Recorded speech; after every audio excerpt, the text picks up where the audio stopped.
Connection में आज हम दो कंपनियों के मैनेजमेंट से खास बातचीत करेंगे। पहली कंपनी है इंश्योरेंस सेक्टर की दिग्गज कंपनी स्टार हेल्थ। आज से इसका आईपीओ खुल रहा है। तो दूसरा मैनेजमेंट हमारे साथ होगा आनंद राठी वेल्थ का। 2 दिसंबर से इस कंपनी का भी इशू खुलने वाला है। हमारे साथ फिलहाल कार्यक्रम में जुड़ गए हैं स्टार हेल्थ के दोनों मैनेजिंग डायरेक्टर डॉक्टर एस प्रकाश और डॉक्टर आनंद रॉय। आप दोनों का ही बहुत बहुत स्वागत है ईटी नाउ स्वदेश पर। डॉक्टर प्रकाश, आपसे शुरुआत करना चाहूँगा। ऐसे समय पर हम चर्चा कर रहे हैं आपसे जब एक नया वेरिएंट बाज़ार में आया है कोविड का, ओमिक्रॉन, और अब आपका जो बिज़नेस है उसमें भी काफ़ी हद तक जो कोविड पेशेंट्स हैं उनके इंश्योरेंस कवर होते हैं। मैं ये जानना चाहता हूं कि किस तरह से आपकी कंपनी ने प्लान किया है आने वाले दिनों में ये जो नए बदलाव हो रहे हैं कोविड के वेरिएंट्स में, किस तरह की पॉलिसी चेंजेस आप ला रहे हैं? There is not going to be much change because of the Omicron. We need some time to exactly study how the mutant strain is going to behave. So 2 हफ्ते 3 हफ्ते के बाद हमको समझते हैं, ठीक है? So for now, India is well equipped because 100 crore plus people have been immunized with the first dose, and hospitals also have a great clarity on how to manage pandemic. So naturally, Omicron, we have to wait and see what is going to be the effect and impact, but there is no need for any alarm. But we have to be alert. We have to know the information, but there is no need for any fear. We have to wait and see. And we have already faced from Star Health Insurance, the first wave and second wave with a huge customer base. We were very successful in handling both the waves of the pandemic. So naturally, we are well equipped with the resources, with our contacts with the hospitals. We can offer the best of services to our customers, but we pray God there should be no further waves.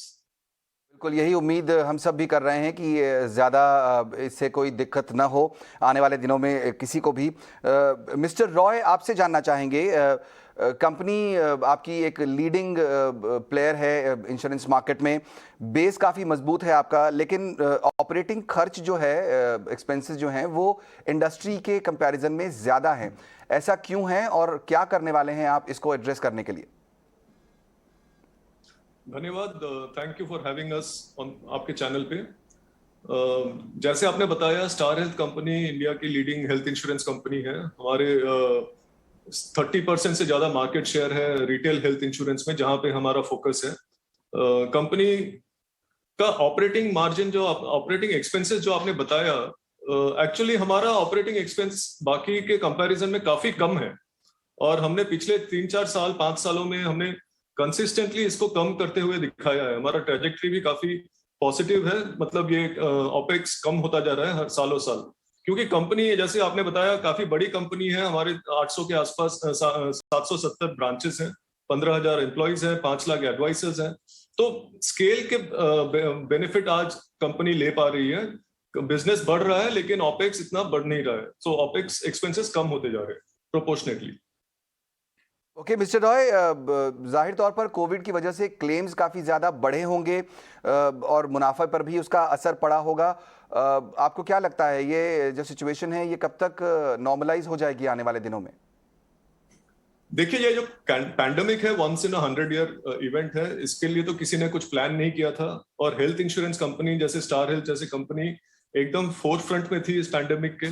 क्योंकि आप समझते होंगे कि जब ये pandemic हुआ, बाकी सब इंडस्ट्रीज वर्क फ्रॉम होम कर रही थी। हमें तो वर्क फ्रॉम होम भी 24/7 काम करना पड़ा, ताकि कस्टमर्स को जो क्लेम है वो सब सर्विस कर पाए।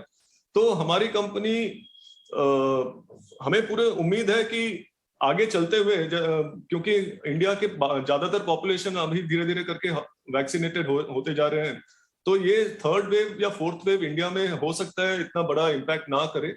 और यदि कहीं छोटे छोटे स्पाइक्स भी हो, तो आजकल हमारे हॉस्पिटल्स के साथ काफी अच्छे अरेंजमेंट्स हैं ताकि कस्टमर्स को सर्विस दे पाए। हमें उम्मीद है कि अगले साल, that is financial year 23, will be a normal year for us, and we will be able to come to again profitable growth, जो हम पिछले 5 साल से करते आए हैं। 1-2 साल बिकॉज ऑफ द पैंडेमिक हमें थोड़ा इफेक्ट लेना पड़ा, लेकिन अगले साल से we should be back to normal. Okay doctor Prakash, एक सवाल आपसे बनता है कि हेल्थ इंश्योरेंस के स्पेस में जाहिर तौर पर one of the leading companies है, जैसा कि हम डिस्कस कर भी रहे हैं, स्टार हेल्थ। करीब 30-30 प्लेयर्स हैं मार्केट में इस पूरे बिजनेस में।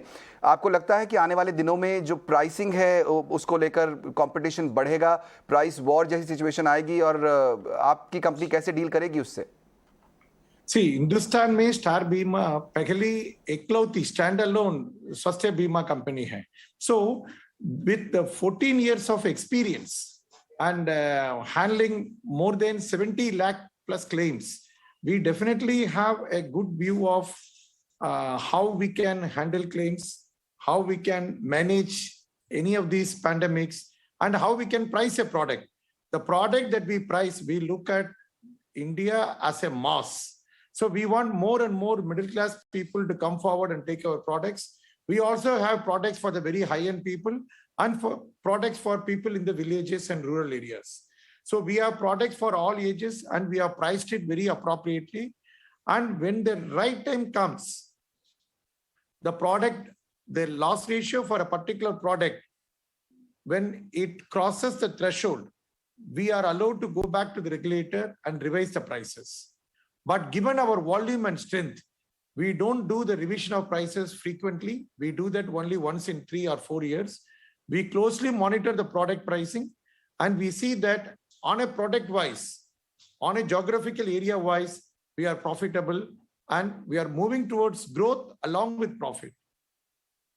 Okay, moving on towards growth along with profit, ये मंत्रा बता रहे हैं। मिस्टर रॉय, आपसे जानना चाहेंगे, प्राइवेट हेल्थ में तो आप नंबर 1 हैं ही, लेकिन आप हेल्थ के अलावा ट्रैवल, एक्सीडेंट, अलग अलग एरियाज में काम करते हैं। इन सेगमेंट्स में किस तरह की ग्रोथ पोटेंशियल आने वाले दिनों में आप देखते हैं? ये बहुत ही बढ़िया क्वेश्चन है। और पिछले 2 साल से हमारा जो ट्रैवल इंश्योरेंस का बिजनेस है पूरे इंडस्ट्री का काफी डाउन है, ऑब्वियसली, क्योंकि ट्रैवल हो नहीं रहा था, international travel specially. Domestic travel pickup हुआ है पिछले 6 महीने से, लेकिन इंटरनेशनल ट्रैवल अभी भी मतलब काफी डाउन है। तो हम एक्सपेक्ट करते हैं कि आगे सालों में काफी ग्रोथ होगा इसका। और ये पॉलिसी ज्यादातर ऑनलाइन बिकती है, कस्टमर्स ऑनलाइन पॉलिसीज खरीद सकते हैं। As far as accident policy is concern, accident policy का काफी बढ़िया ग्रोथ हम देख रहे हैं। पिछले अगेन सिमिलर सिचुएशन में लॉकडाउन के टाइम पे पर्सनल एक्सीडेंट पॉलिसी कोई खरीदने का इंटरेस्ट नहीं दिखा रहे थे कस्टमर्स, लेकिन अभी फिर से जब मूवमेंट शुरू हुआ है, मार्केट सब खुल गए हैं, तो पर्सनल एक्सीडेंट पॉलिसीज का सेल्स भी अभी काफी बढ़िया पिकअप हो रहा है। हमारी कंपनी में ये ट्रैवल इंश्योरेंस और एक्सीडेंट इंश्योरेंस दोनों मिला के 3 से 4% का कंट्रीब्यूशन है, लेकिन हम इसको बढ़ाना चाहते हैं और इसके लिए हमने एक डेडिकेटेड वर्टिकल भी क्रिएट किया हुआ है। ओके, जैसे कि आपने बात की कि बहुत सारे लोग जो हैं वो डिजिटल प्लेटफॉर्म से पॉलिसी लेते हैं, तो मैं वहीं उसी से जुड़ा मेरा अगला सवाल होगा। ग्राउंड रीच तो काफ़ी अच्छी है आपकी कंपनी की, जाहिर तौर पर बड़ा बिजनेस है, लेकिन जो डिजिटल स्ट्रैटेजी है वो आने वाले दिनों में क्या होगी? मिस्टर रॉय, अगर आप बता सकें कि किस तरह से आप प्लानिंग कर रहे हैं अपने डिजिटल प्लेटफॉर्म को और स्ट्रेंथन करने की? डिजिटल को हमने 2 हिस्सों में डिवाइड किया है। एक हिस्सा है जो डायरेक्ट डिजिटल है, जहां पे कस्टमर्स हमारे वेबसाइट पे आके खुद से रिसर्च करके एक प्रोडक्ट खरीद सकते हैं। हमने पूरा एक ऑटोमेटेड प्रोसेस दिया हुआ है हमारे कस्टमर्स के लिए, जहां पे वो प्रोडक्ट कंपेयर कर सकते हैं और ऑनलाइन खरीद भी सकते हैं। और हमारा जो यदि कोई कस्टमर्स का प्री एग्जिस्टिंग डिजीज है वो भी वो ऑनलाइन मेंशन करेंगे, तो हमारे centralised medical underwriting team customer को कांटेक्ट करके उनसे क्लैरिफिकेशन ले लेती है और फिर ऑनलाइन अप्रूवल दे देती है।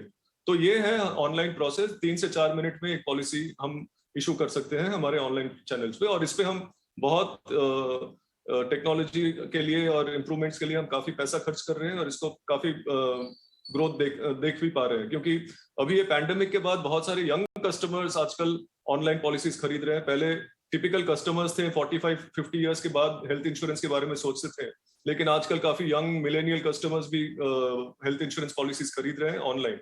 तो ऑनलाइन चैनल हमारे लिए काफी इंपॉर्टेंट है, इसको हम डेवलप कर रहे हैं। इसके अलावा जैसे आपने बताया, हमारा काफी बड़ा ऑफलाइन प्रेजेंस भी है। 5 लाख से ज्यादा हमारे एडवाइजर्स हैं, हमारे काफी बैंक एश्योरेंस पार्टनर्स हैं। तो इन पार्टनर्स को भी हम टेक्नोलॉजिकली एनेबल कर रहे हैं ताकि वो वर्चुअल ऑफिस, हमारे टैबलेट्स, हमारे मोबाइल ऐप, इसको यूज करके कस्टमर्स को ऑनलाइन एक्सपीरियंस दे पाए और उनको सर्विस भी ऑनलाइन कर पाए। आज हमारे कस्टमर्स ऑनलाइन क्लेम्स भी सबमिट कर सकते हैं डॉक्यूमेंट्स को स्कैन करके, और ऑटोमेटिकली क्लेम पेमेंट हो जाता है। तो ये सब इंप्रूवमेंट्स हम ला रहे हैं और काफी इन्वेस्टमेंट्स कर रहे हैं टेक्नोलॉजी पे, ताकि कस्टमर्स को अच्छा एक्सपीरियंस मिले। बिल्कुल डॉक्टर प्रकाश, एक सवाल आईपीओ से जुड़ा। आप जो आईपीओ लाने वाले हैं, जो कैपिटल इन्फ्यूजन अब होगा कंपनी में, एक ब्रीफ आइडिया दे सकें कि किस तरह हमारे व्यूअर्स के लिए कि कैसे आप उसका यूटिलाइजेशन करने वाले हैं, और जो सॉल्वेंसी रेशियो है कंपनी का, आप उससे सेटिस्फाइड हैं फिलहाल? Yeah, solvency, like, 2,000 crore, like, the primary, and 5,250 crore on offer for sale. So the 2,000 crore, like, it comes to the company for improving the solvency, so that in a health insurance is all capital infusive, and going forward, as we grow, always more than the market share. Whatever is the market growth, we grow more than that. And to facilitate that growth, we should have sufficient funds to facilitate, to help us grow more and more. So this 2,000 crore is going to be used for capital infusion to the company, which can help in solvency, so that going forward, there may not be any capital infusion required. And anyway, every year there is some internal accretion also that is bound to happen.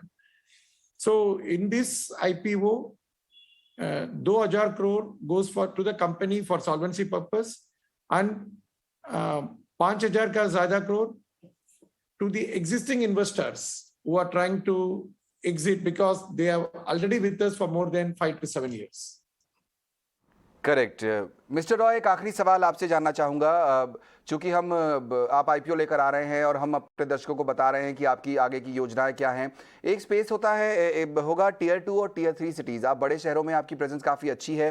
Rural areas जो हैं या छोटे शहर जो हैं, जहाँ कई बार होता है कि जो लिटरेसी है, फाइनेंशियल लिटरेसी कम होती है लोगों की, इंश्योरेंस के बारे में जानकारी कम होती है, उन एरियाज़ में आप कैसे ग्रो करने का प्लान कर रहे हैं, और किस तरह के इन्वेस्टमेंट का प्लान है आपका वहाँ?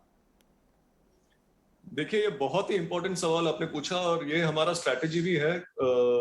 As a matter of fact, हमने रूरल मार्केट्स के लिए एक अलग वर्टिकल खड़ा किया है, जहां पे एक पूरी डेडिकेटेड टीम सिर्फ रूरल और सेमी अर्बन मार्केट्स पे काम कर रही है। जैसे आपने सही बताया, रूरल एरियाज के लिए अलग अप्रोच की जरूरत है। वहां पे प्रोडक्ट्स का भी अलग यूटिलाइजेशन होगा। जो बड़े बड़े शहरों में चलता है, वो वहाँ रूरल मार्केट्स में हो सकता है वो ना चले। तो इसीलिए हमने अलग से प्रोडक्ट्स भी डिजाइन किए हैं। अलग से हमने नेटवर्क ऑफ हॉस्पिटल्स छोटे छोटे शहरों में, गाँव में भी जब जाके हमने ओपन किए हैं। तो रूरल कस्टमर्स के लिए एक अलग वर्टिकल हमने खड़ा किया है। 200 से ज्यादा ब्रांचेस ऑलरेडी खुल चुके हैं रूरल मार्केट्स में। स्टार हेल्थ पहले से ही सिर्फ बड़े शहरों में कॉन्सेंट्रेटेड नहीं था। हम टायर 2, टायर 3 शहरों में तो पहले से ही थे, लेकिन अभी हम टायर 4, टायर 5 और विलेजेस में भी जा रहे हैं। तो ताकि हर एक हिंदुस्तानी को हमारे प्रोडक्ट्स का बेनिफिट मिल सके, और हेल्थ केयर एक्सपेंसेस के लिए कोई सफर ना करे आगे जाके। यही हमारा विजन है और यही हमारा मिशन है। बिल्कुल, बहुत बहुत शुक्रिया डॉक्टर प्रकाश और आनंद रॉय जी, आज हमारे साथ कार्यक्रम में शामिल होकर कंपनी के बारे में चर्चा करने के लिए। स्टार हेल्थ का मैनेजमेंट बताते हुए वहाँ पर कि क्या प्लान्स हैं आने वाले दिनों में। आईपीओ खुल गया है आज से, 8% तक भर भी चुका है आईपीओ आज पहले दिन, और काफ़ी सारे प्लान्स रूरल एरिया को लेकर, और अपने दूसरे जो वर्टिकल्स हैं, चाहे वो ट्रैवल इंश्योरेंस हो, हेल्थ इंश्योरेंस में तो बड़ा प्लेयर है ही, उन सब में भी किस तरह की ग्रोथ दिखाई दे रही है, ये मैनेजमेंट हमारे साथ चर्चा करते हुए। चलिए एक